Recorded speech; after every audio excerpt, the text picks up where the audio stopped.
সুযোগ দেলে ଏକ୍ସପେକ୍ଟେଡ୍ ଅର୍ଥାତ୍ ମୁଁ ଭାବିନଥିଲି ଆଜି ଏହି ସ୍ଥାନରେ ମୁଁ ଥିବି, କିନ୍ତୁ ପ୍ରଭୁ ଅନୁଗ୍ରହ କରି ଆପଣମାନଙ୍କର ମଧ୍ୟରେ କିଛି ନା କିଛି ବାକ୍ୟ ତ ନାହିଁ, କିଛି ନା କିଛି ସାକ୍ଷ୍ୟ ସ୍ୱରୂପ କିଛି କଥା କହିକିରି ମୁଁ ଆଗକୁ ଯିବି। ଆମେ ଯଦି ପଢ଼ିବା ଗଣନା ପୁସ୍ତକ 23 ପର୍ବ,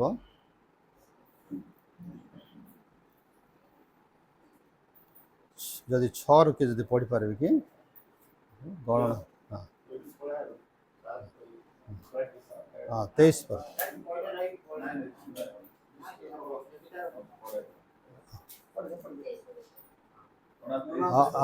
ଠିକ୍, ଗଣନା 23 ପର୍ବ ତାର 6ରୁ ପଢ଼। ସେ ତାହାଙ୍କ ନିକଟକୁ ଫେରିଗଲା। ସେ ସମୟରେ ଦେଖ, ସେ ଆପଣା ହୋମବଳି ନିକଟରେ ଠିଆ ହୋଇଥିଲେ। ସେ ଓ ମୋୟାବର ଅଧିପତି ସମସ୍ତେ ଠିଆ ହୋଇଥିଲେ। ତହୁ ସେ ଆପଣା ପ୍ରସଙ୍ଗ ନେଇ କହିଲା, ବାଳକ ଆରାମଠାରୁ ମୋୟାବର ରାଜପୂର୍ବ ଦିଗସ୍ଥିତ ପର୍ବତ ଶ୍ରେଣୀରୁ ମୋତେ ଆଣିଅଛି।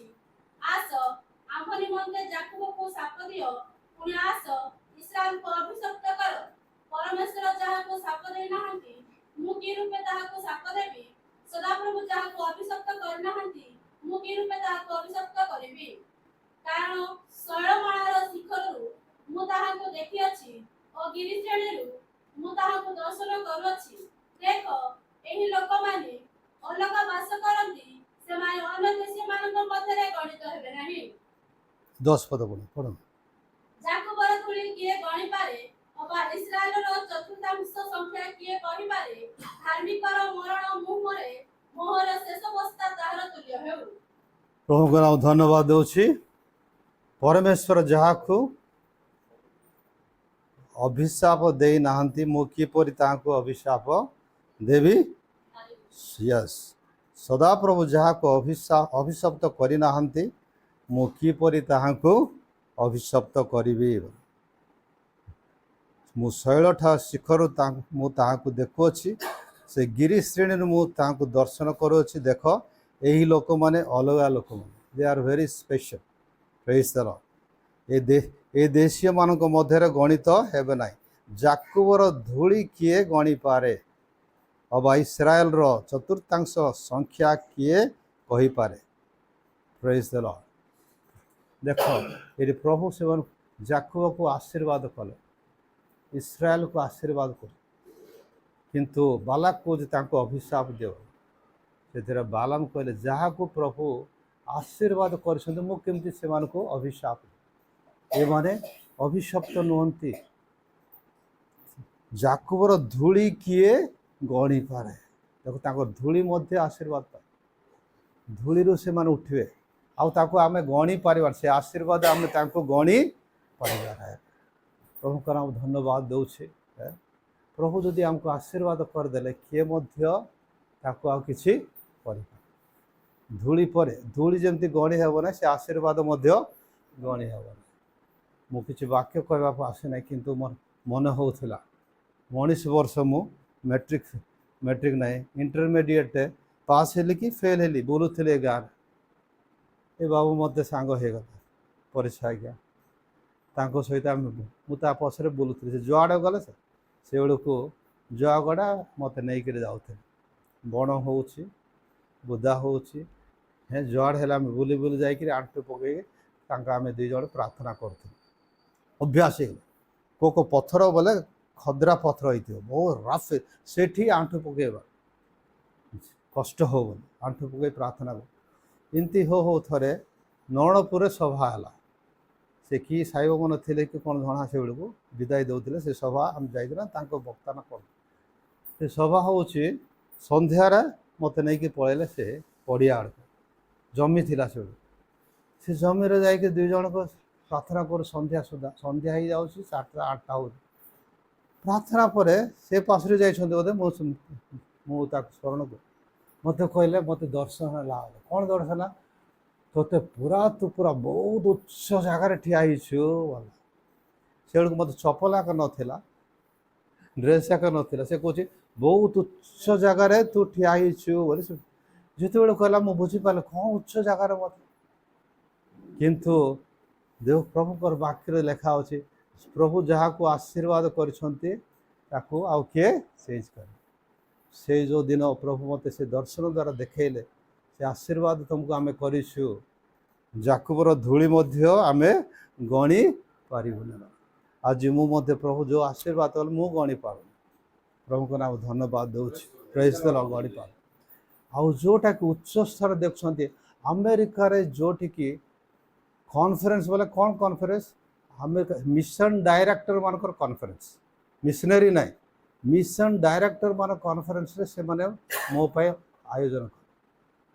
ଏ ମିଶନ୍ ଡାଇରେକ୍ଟର କନଫରେନ୍ସରେ ମୁଁ ବକ୍ତା ହେଇକି ଯାଉଛି, ଯେଉଁମାନେ କି ପୃଥିବୀ ସାରା ସେମାନେ ଟିମ୍ ନେଇକିରି ଯାଉଛନ୍ତି। ଆଶ୍ଚର୍ଯ୍ୟ ହେଲି କ'ଣ କାନାଡ଼ାରେ ଯେଉଁଠିକି ଲିଡର୍ସ ମାନଙ୍କର, ଯେଉଁଠିକି ଲିଡର୍ସ ମାନେ ବୋଲେ ପାଷ୍ଟର ଲିଡର୍ସ ମାନଙ୍କର 20 ଦିନ କନଫରେନ୍ସରେ ମୋତେ ବକ୍ତା କରି ଡାକେ। ସେତେବେଳେ ମୁଁ ସାକ୍ଷ୍ୟ ଦେଲି ମୁଁ ଇଂଲିଶ ମିଡ଼ିୟମ୍ ମଧ୍ୟ ମୁଁ ପଢ଼ି ନାହିଁ, କିଛି ଜାଣି ନାହିଁ ଇଂଲିଶ, କିନ୍ତୁ ଆଜି ଏଠି ମୁଁ ଅଛି ବୋଲେ ତୁମେ ସବୁ ଆମର ଦେଶକୁ ଆସିଲ, ଓଡ଼ିଶାକୁ ଆସି କାନାଡ଼ା ଲୋକମାନେ ଆସି ପ୍ରଥମେ ମୋର ମାଆକୁ ପରିବର୍ତ୍ତନ କଲେ ଆଶ୍ରୟଗଡ଼ରେ। ପ୍ରେଜ୍ ଦ ଲର୍ଡ। ଆଶ୍ରୟଗଡ଼ରେ ପ୍ରଥମ ମଣ୍ଡଳୀ ହେଲା। ତାଙ୍କର ନାତି ମୁଁ ମିନୋସି ପାଣିର ପୁଅ। ତମେ ଆସି ଆମକୁ ଆମର ମାଆର କନଭର୍ଟ କରାର ମୁଁ ପ୍ରଭୁଙ୍କୁ ପାଇଲି।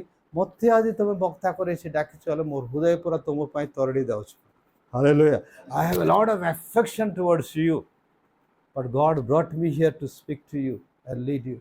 ବୋଲେ ସେମାନେ ଏତେ ଖୁସି ହେଇକିରି ସବୁଠୁ ବଡ଼ ପାଷ୍ଟର ସ୍ତ୍ରୀ ଆସି ସବୁଠୁ ଭଲ ଇଂଲିଶରେ ତୁମେ ପ୍ରଚାର କଲ ବୋଲି। ପ୍ରେଜ୍ ଦ ଲର୍ଡ। ଭଲ, ମୁଁ ଇଂଲିଶ ମିଡ଼ିୟମ୍ ପଢ଼ି ନାହିଁ, କିନ୍ତୁ ସେ କହିଲା ଭଲ ଇଂଲିଶରେ ପ୍ରଚାର କଲ। ପ୍ରଭୁଙ୍କ ନାମ ଧନ୍ୟବାଦ। ଯେଉଁଠିକି ଫିଲିପାଇନ୍ ଦେଶରେ ମାନିଲା, ଯେଉଁଠିକି ନେକ୍ସଟ ଟୁ ବିଲି ଗ୍ରାହାମ ଆଉ ତାଙ୍କର ହାଗାଇ ଇନଷ୍ଟିଟ୍ୟୁଟ୍ ପୁରା ପୃଥିବୀରେ ଅଛି, ସେଠୁ ଡାଇରେକ୍ଟର ତାର ଝିଅ ଆସିଥିଲେ। 22ଟା ଦେଶର ଡାଇରେକ୍ଟର ସବୁ ଜମା ହେଇଥିଲେ। 22ଟା ଦେଶ ମୋତେ କେମିତିକି ମୋତେ ଡକେଇଥିଲେ ସେଠି। ମୁଁ ଯାଇଛି ଶେଷରେ ମୁଁ ଯାଇକିରି କ'ଣ କହୁଛି ଏତେ ବଡ଼ ଡାଇରେକ୍ଟର ସବୁ ଜମା ହେଇଥିଲେ, ମୁଁ କାହିଁକି ସେ ଭିତରେ ଯାଇ ବସିବି, ଶେଷରେ ବସିକିରି ମୁଁ ଢୁକୁରୁଥିବି ବୋଲି ଶେଷରେ ବସିଥିଲି। ଦ୍ୱିତୀୟ ଦିନ ପ୍ରଭୁ ମୋତେ କଥା ତୁ ଶେଷରେ ବସିବା ଲୋକ ନାହିଁ, ତୁ କାଲିକୁ ଠିଆ ହେବୁ ଏଠି। ମୁଁ ଡରିଗଲି। ଏତେ ବଡ଼ ହୋଟେଲ ରଖିଦେଇଛନ୍ତି, ମୋତେ ଆଉ ନିଦ ଆକା ହେଉନି, 5 ଷ୍ଟାର ହୋଟେଲ। ଆଉ ଡରିଗଲି। ପ୍ରଭୁ କହିଲେ କାଲିକି ତୁ ଠିଆ ହେବୁ, କାହିଁ ତୁ ଏଠି କରୁଛୁ। ମୁଁ ଚମକି ଗଲି। ତାପରେ ଶେଷ ଦିନ ଆଉ ଥରେ ଯାଇକିରି ବସିଲି ଶେଷରେ। ସେତିକି ବେଳେ ସେ ଚେୟାରମ୍ୟାନ୍ କହୁଛି ଏଠି ଜଣେ ଅଛନ୍ତି ବୋଲେ। ପ୍ରେଜ୍ ଦ ଲର୍ଡ। ଏଠି ଜଣେ ଅଛନ୍ତି ଇଣ୍ଡିଆ ତାପରେ ଏସିଆରେ ପ୍ରଭୁଙ୍କର ସୁସମାଚାର କାର୍ଯ୍ୟ କି ପ୍ରକାର ସ୍ପିଡ଼ରେ ହେବ ଆଉ ସେଥି ବିଷୟରେ ସେ କହିବେ ବୋଲେ। ସେତେବେଳକୁ କିଏ ଉଠୁନାହାନ୍ତି, ଏତେ ବଡ଼ କନଫରେନ୍ସ କିଏ ଉଠିବେ। ପ୍ରାୟ ବର୍ଷେ ଆଗରୁ ପ୍ରୋଗ୍ରାମ ହେଇଛି। ମୋତେ ପ୍ରଭୁ କହିଲେ ତୁ ହାତ ଦେଖା ହେବ। ସାଙ୍ଗେ ସାଙ୍ଗେ ମୁଁ ହାତ ଉଠେଇଲି। ପ୍ରେଜ୍ ଦ ଲର୍ଡ। ଯେତେବେଳେ ହାତ ଉଠେଇଲି ମୋତେ ମାଇକ୍ ଆଣିକିରି ଡାକିଦେଲେ ଚେୟାରମ୍ୟାନ୍। 20 ମିନିଟ୍ ଭାଷଣ ଦେଲି। ଇଣ୍ଡିଆରେ ଆଜି ଯଦି ସୁସମାଚାର ପ୍ରଚାର ଏଇଟା ମୋର ସାକ୍ଷ୍ୟ ଦେଲି। ତାପରେ କ୍ଲୋଜ୍ ହେଲା, ମିଟିଂ କ୍ଲୋଜ୍ ହେଲା, ମିଟିଂ ଆଉ କ୍ଲୋଜ୍ ହେଇନାହିଁ।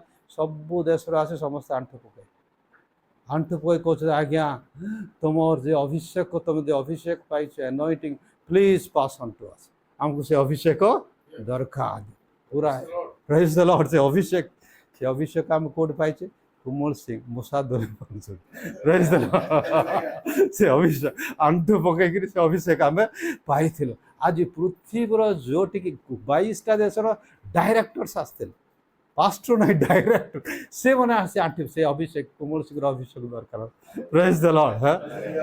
ପ୍ରଭୁଙ୍କ ନାମ ଧନ୍ୟବାଦ ଦେଉଛୁ। ଆମେ ଯାହାକୁ ଆଶୀର୍ବାଦ କରିଛୁ ଆମେ ଆଉ ସେ ଧୂଳି ମଧ୍ୟ ଆମେ ଗଣି ପାରିବୁ ନାହିଁ। ଏ ପ୍ରକାର ମୁଁ କହିଲେ ବହୁତ କିଛି କହିପାରିବି ପ୍ରଭୁଙ୍କ ଅନୁଗ୍ରହରୁ। ଏଇ ଗତ ସପ୍ତାହରେ ମୋତେ ଡାକିଲେ 5-6ଟା ମଣ୍ଡଳୀ ପୁରା ଆମେରିକାର 3ଟା ୟୁନିଭର୍ସିଟି ଜମା ହେଇକିରି ଏ ବର୍ଷ କାହାକୁ ବକ୍ତା କରିବା। ସେମାନେ ଫେସବୁକ୍ ଦେଖୁ ମୋ ନାଁ ଦେଖିଦେଲେ।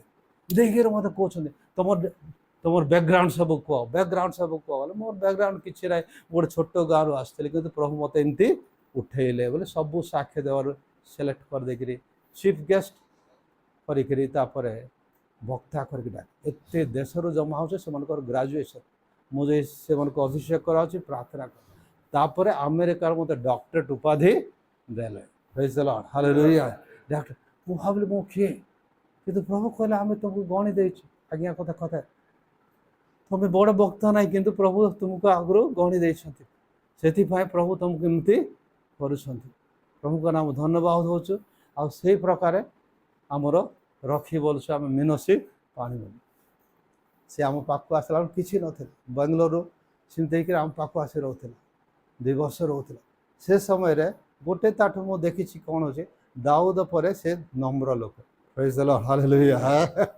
ଯାହା ହେଲେ କର ବୋଲେ ସେ କର ବସ୍ତା ବୋଲେ ବସ୍ତା ହବ ଚେୟାର ବୋଲେ ଯାହା କର ଯେମିତିକି ଦାଉଦ ପରଫେକ୍ଟ ଲୋକ ନଥିଲା କିନ୍ତୁ ସେ ନମ୍ର ଥିଲା ତୁମର ଗୃହର ଦ୍ୱାରୀ କରି ମୋତେ ରଖ ବଡ଼ କର ବୋଲି ନାହିଁ ଦ୍ୱାରୀ କର ସେମିତି ଦ୍ୱାରୀ ରହିବାର ଆମ ପାଖରେ ଗେଜା କରେ କିନ୍ତୁ ପ୍ରଭୁ ଯାହାକୁ ଆଶୀର୍ବାଦ କରିଛନ୍ତି କିଏ ତାକୁ ସେ କରୋନା ଟାଇମ୍ରେ ଜୁମ୍ରେ ମିଟିଂ ସବୁ ଚାଲିଛି ପୃଥିବୀର ବଡ଼ ବଡ଼ ବକ୍ତା ସବୁ ସେ ଜୁମ୍ରେ ଜଏନ୍ ହେଉଛନ୍ତି ଆମର କ'ଣ ଏତେ ଜଏନ୍ ହେଉଛନ୍ତି ୟାର ନା ଦେଖି ଦେଉଛନ୍ତି ସେମାନେ ଏ ମିନସି ପାଣି କିଏ ବୋଲେ ଏତେ ଲୋକ ଅଛନ୍ତି ଏତେ ବଡ଼ କାନାଡ଼ାରୁ ସାଉଥ ଆଫ୍ରିକାରୁ ଆମେରିକାର ବକ୍ତାମାନେ ଦେଖିକିରି କ'ଣ ଏ ମିନସି ପାଣି କିଏ ବୋଲେ ସେ ଧୂଳି ସେ ତଳେ ବସିଥିଲା ଗିର୍ଜାର ଏମିତି ଧୂଳିର ଏ କ'ଣ ଏତେ ମାନେ ମିନସି ପାଣି ସେ କହିଲା ମିନସି ପାଣି ବଡ଼ ହେଇଯିବ ବୋଲି ଦେଖ ମୁଁ ମୋତେ ବିଶ୍ୱାସ ଏ କ'ଣ ଠକୁଛନ୍ତି ନା ମିନସି ପାଣି ବଡ଼ ହେଇଯିବ ବଡ଼ ବଡ଼ ଲୋକମାନଙ୍କ ସହିତ ତାର କନେକ୍ସନ୍ ହବ ବୋଲା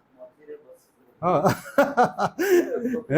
ଆପଣ କହିଲେ ଜଣେ ହେଲେ ହେଲେ କହିଲେ ସବୁ ଦେଶରେ କହୁଛନ୍ତି ଏ ସବୁ ବଡ଼ ବଡ଼ ଲୋକ ସହିତ ତାର କନେକ୍ସନ୍ ହେଇଯିବ ବଡ଼ ହେଇଯିବ ବୋଲେ ଏ କ'ଣ ଏଇ ସାହେବ ମାନେ କ'ଣ ତା କ'ଣ ସାଉଥ ଆଫ୍ରିକାରୁ କହୁଛନ୍ତି ତାପରେ ଆଉ ଜଣେ ଅଛି କାନାଡ଼ାରୁ କହୁଛି ସେ ବି କାନାଡ଼ା କହୁଛି ଏ ପିଓସି ପାଣି କିଏ ବୋଲୁଛି ପିଓସି ପାଣି ଏ ବଡ଼ ବଡ଼ ଲୋକ ସହିତ ସମ୍ପର୍କ ବହୁତ ଉପରକୁ ପଳେଇବ ତାପରେ ଆଉ ଜଣେ ବୋଧେ 3 ଜଣ କହିଲେ ମୋତେ କ'ଣ ମାନେ ଏଇଟା ପ୍ରକୃତରେ ଭବିଷ୍ୟତ ବକ୍ତା ହେଲା କି ସେଟା ନାହିଁ ବିଶ୍ୱାସ ଯୋଗ୍ୟ ନାହିଁ ଏ କ'ଣ 50 ଟଙ୍କା ଦେଲେ ବିରିୟାନୀ ଖାଇ ବୋଲି ଯାଉଥିଲା ଏମିତିକା ଲୋକ ଏମିତି କ'ଣ କହୁଛନ୍ତି ବୋଲି ମୁଁ ଚିନ୍ତା ଏକା କରୁଥିଲା ବିଶ୍ୱାସ କରିପାରୁନାହିଁ ବିଶ୍ୱାସ କରୁନାହିଁ ଦେଖ କିନ୍ତୁ ଆଜି କହିଲେ ଦେଖ ମୁଁ ତ ବିଶ୍ୱାସ କରୁନଥିଲି କିନ୍ତୁ ପ୍ରଭୁ ଯାହାକୁ ଗଣି ଦେଇଛନ୍ତି ଯାହା ହାଲେଲୁୟା ସେ ଧୂଳି ସେଟାକୁ ଆମେ ଆଉ ଚେଞ୍ଜ କରିପାରିବ ନାହିଁ ସେଥିପାଇଁ ଆଜି ପ୍ରଭୁଙ୍କୁ କେତେ ଧନ୍ୟବାଦ ପ୍ରଭୁ ଆମକୁ ଯେଉଁ ଆହ୍ୱାନ କରୁଛନ୍ତି ଆମେ ଧୂଳି ଲୋକ ହେଲନ୍ତି ଆମର ଧୂଳିକୁ ପ୍ରଭୁ କ'ଣ କରୁଛନ୍ତି ଗଣନା କରୁଛୁ ଲେଖା କରୁଛୁ ଆଉ ସେ ଆଶୀର୍ବାଦ ପ୍ରଭୁ ଏ ସ୍ଥାନରେ ମୋତେ ଦେଖେଇଥିବାରୁ ମୁଁ ପ୍ରଭୁଙ୍କୁ ଆଉ ବେଶୀ ଧନ୍ୟବାଦ ଦେଉଛୁ ଆଉ ବିଶେଷ ଭାବରେ ଆମ ଗାଁ ପାଇଁ ମଧ୍ୟ ମୁଁ ପ୍ରାର୍ଥନା କରୁଛି ଆମ ଗାଁରୁ ଏମିତି ପ୍ରଭୁ ଉଠେଇଛନ୍ତି ଆମ ପ୍ରେଜ୍ ଦ ଲର୍ଡ ଏ ନାଜରିତର କି ଆସିବେ ବୋଲା ସେମିତି ହେଇକରି ପ୍ରଭୁ ଆଶୀର୍ବାଦ କରିଛନ୍ତି ଆଉ ତାଙ୍କୁ ଆଉ ବହୁତ ଆଶୀର୍ବାଦ କରନ୍ତୁ ତାଙ୍କ ଦ୍ୱାରା ମଧ୍ୟ ଆଉ ପ୍ରଭୁ ଅନେକ କାର୍ଯ୍ୟ କରନ୍ତୁ ଧନ୍ୟବାଦ ପାଷ୍ଟର ବାବୁ ଟାଇମ୍ ହେଲା